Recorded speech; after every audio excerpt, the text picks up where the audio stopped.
کرتے ہیں حدیث نمبر 333 سے، یعنی 333 سے ہم آغاز کرتے ہیں۔ بسم اللہ الرحمن الرحیم۔ حدثنا واصل بن عبد الأعلى الكوفي قال حدثنا محمد بن فضيل عن الأعمش عن أنس بن مالك رضي الله عنه قال كان النبي صلى الله عليه وآله وسلم يدعى إلى خبز الشعير والإهالة السنخة فيجيب۔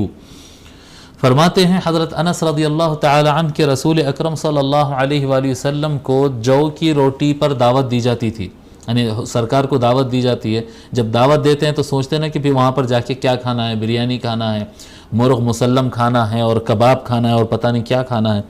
تو سرکار صلی اللہ علیہ وآلہ وسلم کو جب ایسی دعوت دی جاتی جس میں جو کی روٹی پکائی جاتی والإهالة السنخة، اور ایسا یعنی روٹی کے ساتھ سالن کیا ہوتا، وہ فیٹ ہوتا، وہ تیل ہوتا جو کافی باسی ہو چکا ہے۔ باسی کہتے ہیں کہ کوئی چیز کو رکھنے کی وجہ سے وہ پرانا ہو جائے، خراب نہ ہوا ہو لیکن اس کے اندر پرانے پن سے ایک بو پیدا ہو جائے، تو اس کو کہتے ہیں باسی۔ عام طور پہ ہمارے پاس ایک روز اگر چاول پہ یا روٹی پہ گزر گئے تو اس کو باسی روٹی یا باسی چاول کہتے ہیں۔ وہ ایگزیکٹلی صحیح نہیں ہے، وہ ایکچولی وہ صحیح نہیں ہے۔ صحیح کیا ہے یہ، جب اس کے اندر تھوڑا سا اس کے پرانے ہونے کی وجہ سے اس کی بو بدل جائے، جی باس کہتے ہیں نا یہ، تو اس سے باسی لفظ بنتا ہے۔ تو باسی کھانا، باسی روٹی، باسی تیل یا باسی چیز اس کو کہیں گے جس کے اندر بو بدل جائے اور وہ بو سے اندازہ ہو کہ یہ تھوڑا سا پرانا ہو۔ اور عام طور پر جن کے پاس کھانا ہوتا ہے وہ لوگ اس طرح سے نہیں کھاتے، باسی نہیں کھاتے، نکال دیتے ہیں۔ تو فرماتے ہیں کہ اگر رسول اکرم صلی اللہ علیہ وآلہ وسلم کو دعوت دی جاتی جو کی روٹی اور باسی تیل پر، باسی تیل یا باسی فیٹ جو ہوتا ہے اس کے ساتھ اگر روٹی کھانا، ایسی دعوتیں بھی بعض وقت بالکل غریب لوگ کے پاس سے دعوت آتی تھی جو اس سے زیادہ ارینج نہیں کر سکتے، ایسے کھانے پر بھی سرکار کو دعوت دی جاتی تو آقا صلی اللہ علیہ وآلہ وسلم فیجیب، تو سرکار ان کے پاس دعوت میں جاتے تھے۔ ٹھیک ہے، یعنی آقا صلی اللہ علیہ وآلہ وسلم یہ نہیں کہتے میں آیا تو میرے لیے کیا پکایا، کیا کھلایا، کیا اہتمام کرا، نہیں، آقا صلی اللہ علیہ وآلہ وسلم ایسا نہیں کرتے، غریب کو خیال کرتے۔ ہاں جو میزبان ہیں ان کو بھی لحاظ کرنا چاہیے۔ بعض لوگ کا ایسا ہوتا کہ دیکھو انہوں کیسا بولتے بھئی ایسا کیا کھلائے ویسا کھلائے، کیسا بولتے، سرکار تو نہیں بولتے تھے۔ سرکار صلی اللہ علیہ وآلہ وسلم کے ساتھ صحابہ کرام کرتے بھی نہیں تھے ایسا۔ صحابہ کرام میں وہ لوگ ایسی دعوت دیتے تھے جو واقعی میں بالکل غریب ہوتے تھے۔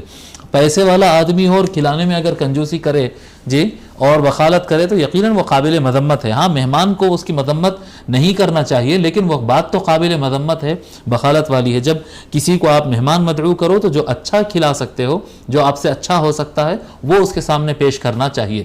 حضور اکرم صلی اللہ علیہ وآلہ وسلم کا تواضع یہ رہتا تھا کہ یکساں آپ دعوت قبول کرتے تھے۔ ایسا نہیں کہ مالداروں کی دعوت جلدی قبول کر رہے ہیں اور غریبوں کے پاس جانے کے لیے سوچ رہے ہیں، نہیں، یکساں قبول کرتے تھے، بلکہ یعنی دونوں کو دعوت میں ان کے دعوت کو قبول کرنے میں دونوں کو برابر سمجھتے تھے، بلکہ غریبوں کی دعوت میں پہلے چلے جاتے کیونکہ غریبوں کے درمیان بیٹھنا حضور صلی اللہ علیہ وآلہ وسلم کو زیادہ پسند تھا۔ جی غریب اور محتاج لوگوں کے درمیان بیٹھنا سرکار کو زیادہ پسند تھا۔ ٹھیک ہے، پھر فرماتے ہیں وَلَقَدْ كَانَتْ لَهُ دِرْعٌ عِنْدَ يَهُودِيٍّ، اور حضور اکرم صلی اللہ علیہ وآلہ وسلم کی ایک زرہ تھی، شیلڈ، ایک آپ کی شیلڈ تھی، زرہ تھی آپ کی، جو آپ یہودی کے پاس رہن رکھائے تھے، مورگیج بولتے نا، رہن رکھائے تھے، اور کچھ گیہوں چاول وغیرہ کی ضرورت تھی لوگ کو کھلانے کے لیے، تو حضور صلی اللہ علیہ وسلم وہ مورگیج کر کے جو ہے اچھے خاصے تھوڑا اچھی کوانٹٹی میں جو ہے وہ چاول گیہوں وغیرہ لے کر آئے تھے۔ فما وجد ما يفكها حتى مات، حضور صلی اللہ علیہ وآلہ وسلم وصال کی گھڑی تک، آپ کے انتقال تک آپ کے پاس اتنا مال فراہم نہیں ہوا تھا کہ وہ رہن سے وہ زرہ کو واپس چھڑا سکے۔ کبھی سرکار کے پاس اتنا پیسہ جمع ہی نہیں ہوا کہ وہ اس کا جو اماؤنٹ رکھائے تھے وہ اماؤنٹ واپس جو لیے تھے واپس کر کے جو زرہ اور شیلڈ رکھائے تھے وہ واپس لے کر آ جائے۔ جی شیلڈ نہیں کہتے اس کو، کچھ اور کہتے نا، جی آرمر برابر، تو وہ آرمر چھڑانے کے لیے آقا صلی اللہ علیہ وآلہ وسلم کے پاس پیسہ نہیں آیا تھا۔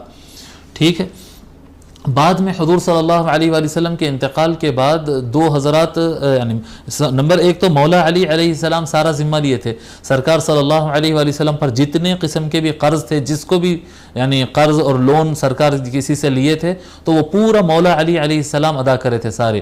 یہ جو زرہ تھی، یہ جو آرمر تھا، اس کو حضرت ابوبکر رضی اللہ تعالیٰ عنہ جا کر چھوڑائے تھے۔